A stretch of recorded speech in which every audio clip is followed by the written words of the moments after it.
నమస్తే. ప్రస్తుతం తెలంగాణ రాష్ట్రంలో సుమారుగా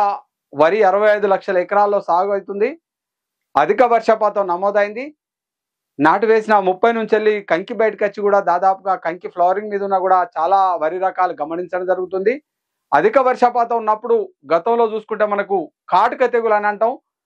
పసుపుండలు అంటాం, అదే రకంగా ప్లాస్మార్స్ అని అంటాం. ఇట్లా 3 రకాల భాషలతోటి ఏది పిలుచుకున్నా కాటుక తెగులు వచ్చినట్టు ఏదుంటే వడ్లకు పసుపుండలు లాగుండి మార్కెట్లో ప్రభుత్వ కొనుగోలు కేంద్రమైనా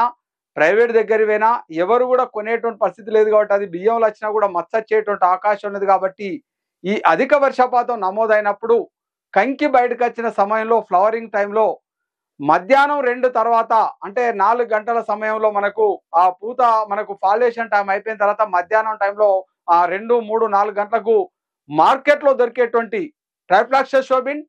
టెబ్కానజోల్ అంటే బ్రాండ్ చూసుకుంటే బేయర్ కంపెనీ నాటివో ఎకరానికి 160 గ్రాములు గొలుసు దడిచే విధంగా పిచికారి చేసుకుంటే మనం అనుకున్నటువంటి కాటుక తెగుల నుంచి వెళ్ళి ప్లాస్మార్స్ నుంచి వెళ్ళి పసుపుండల నుంచి వెళ్ళి చాలా సమర్థవంతంగా పనిచేసేటువంటి అవకాశం ఉంది. ఒకవేళ అందుబాటులో లేకపోయేది ఉంటే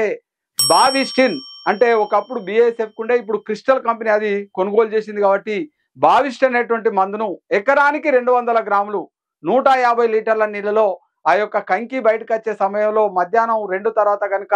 గొలుసు దడిచే విధంగా పిచికారి చేసుకుంటే ఈ యొక్క మనకు మనం అనుకున్నటువంటి పసుపుండల నుంచి ప్లాస్మా నుంచి తప్పించుకునేటువంటి అవకాశం ఉన్నది. ఒకవేళ అందుబాటులో లేకపోతే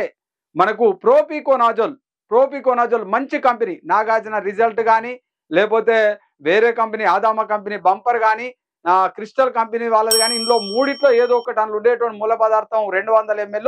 మనం మధ్యాహ్నం తర్వాత పూత సమయం తర్వాత ప్రోపికోనజ్ అనేటువంటిది 200 ml నుంచి 250 ml కొట్టుకున్నా ఈ పసుపుండల నుంచి తప్పించుకొని గింజమచ్చ రాకుండా మనకు చాలా సమర్థవంతంగా పనిచేస్తుంది కాబట్టి కంకి బయటకు వచ్చే నుంచి ఉదయం సాయంత్రం వేళలో గమనించుకొని ఏదైతే ఈ మనకు పసుపుండలు వస్తాయో ప్లాస్మార్స్ వస్తాయో అవి గమనించిన వెంటనే మనం అనుకున్నటువంటి తెగులు మందులను ఏదో ఒకటి తీసుకొని 150 నుంచి 200 లీటర్ల నీళ్ళు గొలుసు మొదలు తడిసే విధంగా పిచికారి చేసుకొని ఈ తెగుళ్ళ నుంచి సమర్థవంతంగా తప్పించుకునే అవకాశం ఉన్నది కాబట్టి సరియగు యాజమాన్యం సరమైన పద్ధతిలో చేసుకొని ఈ గింజమచ్చ మనకు ప్లాస్మా నుంచి అధిగమించాలని రైతు సోదరులందరికీ కూడా వినమ్ర నమస్కారం తెలియజేస్తున్నాను.